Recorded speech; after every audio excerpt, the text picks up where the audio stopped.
কোনো প্রকার অ্যাপ্লিকেশন ছাড়াই আপনার কীভাবে ডাবল স্ক্রিন চালাতে পারেন মোবাইলে, সেই প্রসেসটা আপনাদের দেখিয়ে দিচ্ছি। এর জন্য আপনাদের বেশি কোনো কিছু করতে হবে না, শুধু চলে যাবেন আপনার ফোনের সেটিংসে গিয়ে আপনি খুঁজে নেবেন যে অ্যাক্সেসিবিলিটি প্রোগ্রামটা আপনার কোথায় আছে, এই ফাংশনটায় যে শর্টকাট অ্যান্ড অ্যাক্সেসিবিলিটি।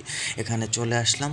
এখানে আসার পরে আপনি খেয়াল করবেন উপরে যে স্মার্ট স্প্লিটটা আপনারা অন করে দিবেন।